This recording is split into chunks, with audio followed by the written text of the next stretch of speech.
নমস্কার, কেমন আছেন সবাই? প্রিয় কথার আরেকটি ব্লগে আপনাদের সকলকে স্বাগতম জানাই।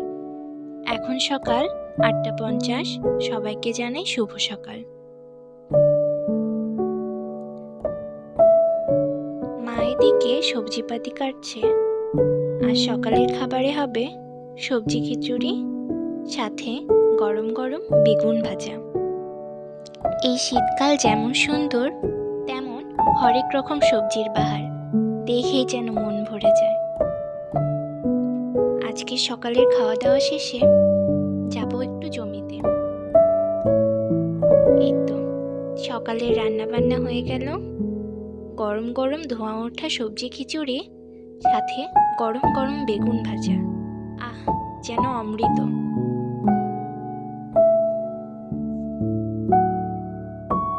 চলুন তাড়াতাড়ি খাওয়া দাওয়া শেষ করে নিই। আমার মতো কারা কারা এই সবজি খিচুড়ি খেতে ভালোবাসেন, অবশ্যই কমেন্ট করে জানিয়ে দেবেন। জানেন, শীতকাল আমার বরাবরই পছন্দের। তবে এই শীতকালে যেমন বয়স্ক, বাচ্চা, আবার পশু পাখি সহ দুস্থ মানুষদের অনেক কষ্টই হয়ে যায়। তাই নিজেদের সামর্থ্য অনুযায়ী এদের সহযোগিতা করার চেষ্টা করবেন, যে যতটুকু পারেন। এই তো খাওয়া দাওয়া শেষ করে বাবার সাথে জমি দেখতে চলে এলাম। কি অপরূপ সুন্দর লাগছে দেখুন চারিদিকটা। শীতের সকালে কুয়াশা কেটে গিয়ে যখন রোদ ওঠে, চারিদিকটা যেন ঝলমল করতে থাকে। চলুন আপনাদের একটা মজার জিনিস দেখাবো।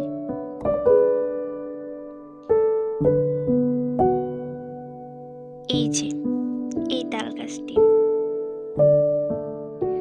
এই তাল গাছটি নিয়ে আমাদের ছোটবেলায় মনে মনে কতই না ভয় ছিল। আমাদের বলা হতো এই তাল গাছে নাকি একটা ভূত থাকে, তার লম্বা লম্বা কান, লম্বা লম্বা পা, হাত আর মূলোর মতো দাঁত, চোখ দিয়ে নাকি তার আগুন জ্বলে। আর আমরাও বোকার মতো সব বিশ্বাস করে নিতাম। ভয়ে মনে মনে যে কতই জল্পনা কল্পনা করতাম। আসলে এই তাল গাছে ভূত থাকে, তাহলে তো সন্ধ্যাবেলা মাঠে খেলা যাবে না, তাড়াতাড়ি বাসায় ফিরে যেতে হবে। কোথায় গেল সেসব দিন? এই যে মুরগিটা দেখলেন, আমি প্রথমে এটা দেখে অবাক হয়ে গিয়েছিলাম। এটা যে মুরগি আমি বিশ্বাসই করতে চাইনি। দেখছেন চারপাশটা কত সুন্দর। ছেলে মেয়েরা স্কুলে যাচ্ছে, মাঠে মানুষ ধান শুকাচ্ছে। চলুন, অনেক হয়েছে ঘোরাফেরা, এখন ফেরা যাক বাসায়। বাড়িতে গিয়ে আপনাদের আরেকটা জিনিস দেখাবো। এই যে আবারও সেই তাল গাছ। চলে এসেছি বাড়ি। এই তো দেখুন তো, চিনতে পারেন নাকি? এগুলো কি ফুল, আপনারা কি চেনেন? আমাদের এখানে এটি বকফুল নামে পরিচিত। এই বকফুলের বড়া খেতে হয় দুর্দান্ত স্বাদের। আজ আপনাদের দেখাবো কিভাবে এই বকফুলের বড়া তৈরি হয়। এই যে আমার মা দেখিয়ে দিচ্ছে। বকফুলের মাঝে একটা লম্বা শিশির মতো থাকে, এই শীষটা ফেলে দিতে হয়, না হলে খাওয়ার সময় মুখে তিতা লাগবে। এই যে নিয়ে নিলাম বেসন, চালের গুঁড়ো, এরপর একটু চিনি, লবণ, আর দেব হলুদের গুঁড়ো, দেব মরিচের গুঁড়ো। সব পরিমাণ বুঝে দেবেন, আপনারা যে যেমন খান। কালো জিরে, আর দেব লবণ।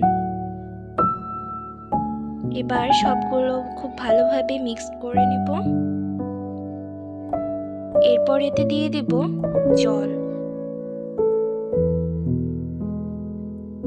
ব্যাটারটা একটু পাতলা পাতলা, আবার ঘন মানে মাঝামাঝি টাইপ থাকবে, না ঘন না পাতলা। আপনারা পরিমাণ বুঝে সব কিছু দেবেন। এরপর এটা ভালোভাবে মেখে নিতে হবে। দেখুন মা কিভাবে করছে।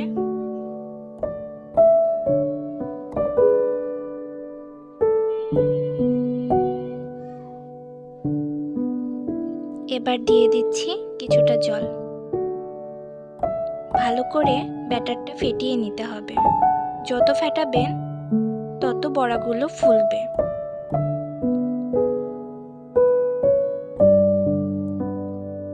এই তো গ্যাস অন করে কড়াইটা একটু গরম হতে দিয়েছি। দিয়ে দিলাম পরিমাণ মতো তেল। এরপর ফুলগুলো ব্যাটারে ডুবিয়ে তেল গরম হয়ে এলে তেলে দিয়ে দিতে হবে।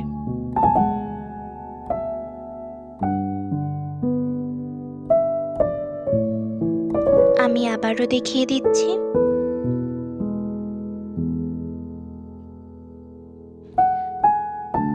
এই যে এভাবে বড়াগুলো ভেজে নিতে হবে। এরপর গোল্ডেন ব্রাউন কালার চলে এলে বড়াগুলো তেল থেকে ছেঁকে তুলে নিতে হবে। এই বকফুলের বড়া খেতে হয় দুর্দান্ত স্বাদের আর খুব মুচমুচে। এই তো ধীরে ধীরে বড়াগুলো ভাজাও হয়ে গেল। দেখুন এভাবে উল্টে পাল্টে বড়াগুলো ভেজে নিতে হবে। এই তো প্রায় হয়ে এসেছে। বড়াগুলো উঠিয়ে নিচ্ছি। দেখেছেন, এরকম কালার হলে বুঝে নেবেন বড়াগুলো হয়ে এসেছে। এরপর দেখাবো আমার মায়ের হাতে স্পেশাল ফুলকপি দিয়ে সোনা মুগ ডাল। এই ডালটা খেতে হয় অসাধারণ। কথা বলতে বলতে রান্নাও প্রায় শেষের দিকে। তো চলুন আজকের ব্লগটি এখানেই শেষ করছি। দেখা হবে খুব শীঘ্রই পরবর্তী কোনো ব্লগে। ব্লগটি যদি ভালো লেগে থাকে অবশ্যই লাইক কমেন্ট শেয়ার করে দেবেন। আর সে পর্যন্ত সবাই ভালো থাকবেন, সুস্থ থাকবেন, সাবধানে থাকবেন।